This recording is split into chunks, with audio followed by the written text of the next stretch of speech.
For just over a year, my girlfriend and I had built a strong, fulfilling relationship. We shared similar interests, communicated well, and genuinely enjoyed each other's company.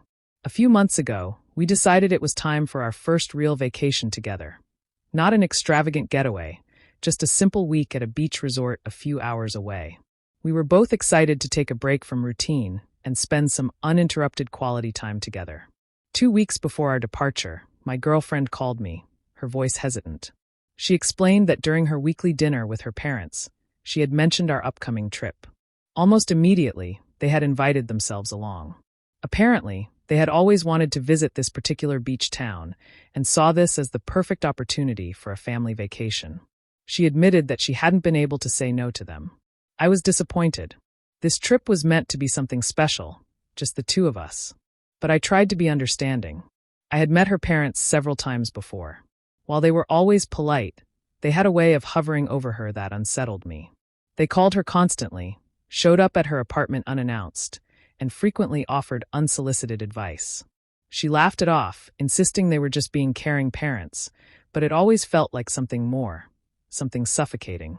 Even though I wasn't thrilled about our romantic vacation turning into a family affair, I could see that she felt torn. She didn't want to upset them, and she didn't want to disappoint me. Wanting to support her, I reluctantly agreed to adjust our plans. We booked them a room at the same resort, but I insisted on separate accommodations and setting aside activities just for the two of us. She seemed relieved and promised that we would still have plenty of alone time. As the trip drew closer, I offered to help her parents with some of the planning. Since they lived only about 20 minutes away, I decided to drop by one evening while my girlfriend was working late. Her mother had texted me earlier, saying the front door would be unlocked and that I should just let myself in since they would be on a call in their home office. When I arrived, I entered quietly, not wanting to disturb their conversation. As I made my way through the house, I heard voices from the office. Their tone was sharper than usual, tense. Then I heard my name. "It doesn't matter what he wants," her father said firmly. "This trip is the perfect opportunity to show her why he's not right for her." My breath caught in my throat. "Exactly," her mother agreed. "A whole week together should be enough to highlight all his flaws. Remember how we got rid of that last boy she was so attached to?" I stood frozen in the hallway, my heart pounding. "I've already arranged for my college buddy to be at the resort. Coincidentally, he's bringing his son, the one who just finished medical school. They'll be staying just down the hall from us." "Perfect," her mother said, her voice dripping with satisfaction. "And I've got a list of all his annoying habits, the ones our daughter has mentioned. We can push all his buttons, get him to show his true colors. By the end of this trip, she'll be ready to move on. And when we introduce her to the doctor's son, he'll seem like such a better option. Especially once we mention the prestigious practice he's joining with his father." A sick feeling twisted in my stomach. Every little comment they had made about me over the past year, every subtle way they had undermined me, suddenly clicked into place. This wasn't just overprotectiveness or meddling. It was calculated manipulation. I backed away, moving as silently as I could, then slipped out the front door and drove home in a daze. That night, I barely slept. I lay awake, replaying their words in my head. Did my girlfriend know about this? Had she been a part of it, or was she just as much a victim of their control as I was? By morning, I had made my decision. The trip was off. I called the resort and canceled the reservations.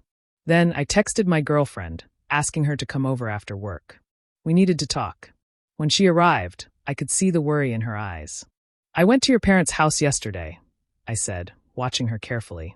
She frowned. "I know. They told me you never showed up. What happened?" So they had lied to her.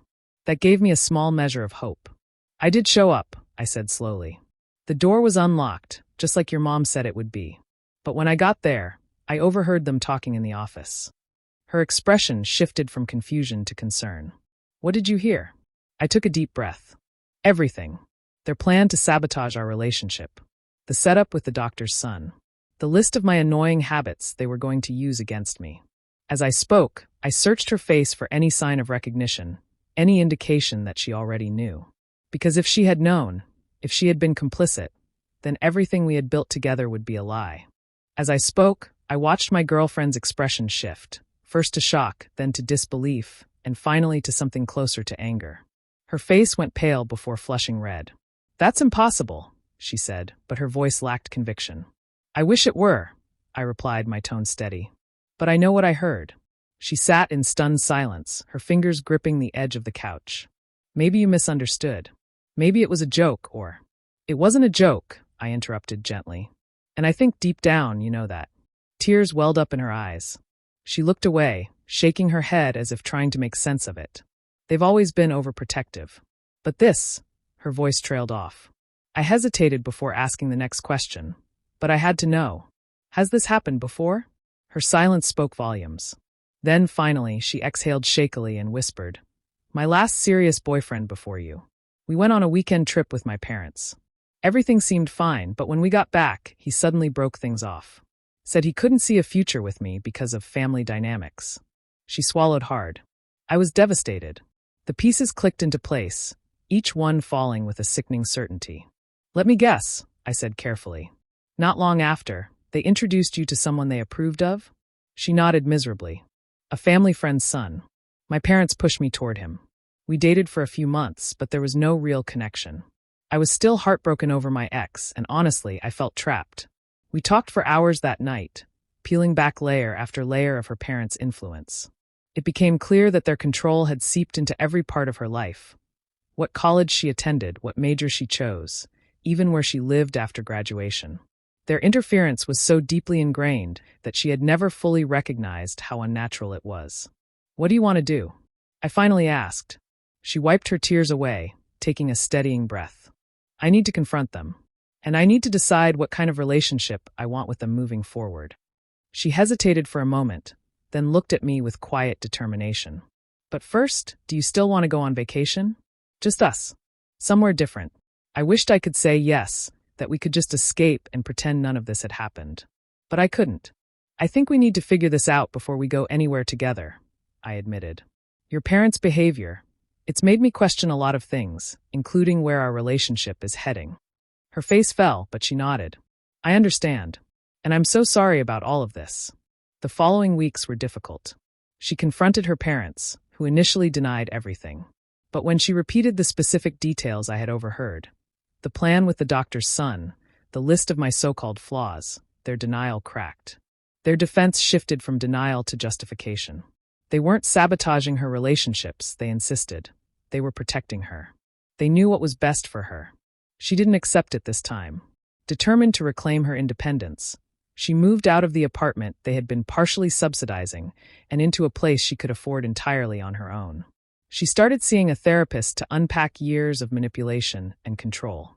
For the first time in her life, she was making decisions based on what she wanted, not what they dictated. As for us, we took a step back. The damage had been done, not just by their interference, but by the realization that our relationship had never truly been just ours. There had always been invisible hands pulling at the strings, shaping things in ways neither of us had fully understood. It's been about 2 months since that night. We're dating again, but cautiously, with a newfound awareness of what we're up against. She's maintaining firm boundaries with her parents, despite their repeated attempts to pull her back into their influence. It hasn't been easy for her, but I can already see the difference. She carries herself with more confidence now, more certainty in her own choices. We haven't rescheduled our vacation yet, but we've talked about it. This time, somewhere her parents have never been. Somewhere new for both of us. A fresh start. Looking back, canceling that trip was the best decision I could have made. Not just because it meant avoiding a week of manipulation and tension, but because it forced a reckoning that had been long overdue. Sometimes the most important journey isn't to a destination, but to a new understanding of yourself and your relationships. I don't know if my girlfriend and I will make it in the long run. The damage her parents caused runs deep, and trust takes time to rebuild. But whatever happens, I know one thing for certain. We're both better off facing the truth, however painful, than living in a world orchestrated by others.